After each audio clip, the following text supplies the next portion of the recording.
Jean-Philippe Ballas. Le vrai faux de l'info avec vous, Anne Le Gall, bonjour. Bonjour Jean-Philippe, bonjour à tous. On parle ce matin de la suppression des seuils sociaux dans les entreprises. Oui, c'est l'un des enjeux de la conférence sociale. Vous savez, ces seuils imposent par exemple aux entreprises de plus de 10 salariés d'avoir un délégué du personnel ou encore à celles qui ont 50 salariés de disposer d'un comité d'entreprise. Pour le patronat, ces seuils sont des freins à l'embauche. C'est ce qu'a répété Jean-François Roubaud hier sur Europe 1. Je crois que si on a un allègement de ces seuils sociaux, on peut imaginer une création de 150 000 emplois en 1 an et demi. C'est assez précis. Alors quand le président de la CGPME, Jean-François Roubaud, affirme qu'avec l'allègement des seuils sociaux, on peut donc imaginer une création de 150 000 emplois en 1 an et demi, il dit vrai, Anne, ou il dit faux ? Eh bien, c'est faux.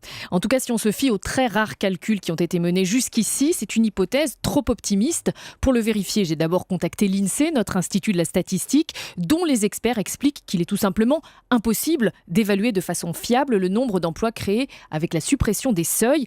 L'INSEE a bien tenté en 2011 d'évaluer le nombre d'entreprises qui pourraient embaucher avec la suppression des seuils. Et on pouvait en déduire à l'époque qu'environ 22 000 entreprises pourraient recruter un ou plusieurs salariés, mais ça reste compliqué d'en déduire un impact précis en termes d'emploi.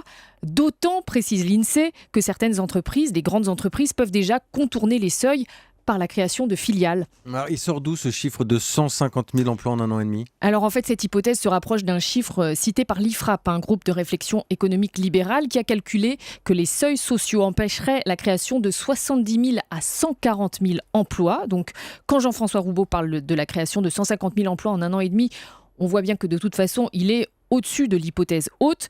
Quant à savoir en combien de temps ces emplois seraient créés, Monsieur Roubaud parle d'1 an et demi, mais là ça reste encore très hypothétique, on n'a pas de données fiables là-dessus. Donc on a bien compris, difficile de chiffrer le gisement d'emploi, mais ces obligations sociales, elles ont quand même un impact, non ?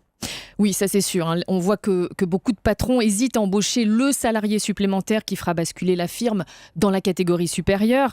Et cela fait qu'on a en France effectivement 2 fois plus d'entreprises de 9 salariés que de 10 et presque 3 fois plus d'entreprises de 49 salariés que de 50. Donc effectivement, l'effet seuil est loin d'être nul. Et c'est donc un faux pour Jean-François Roubaud ce matin. Merci Anne Le Gall, à demain.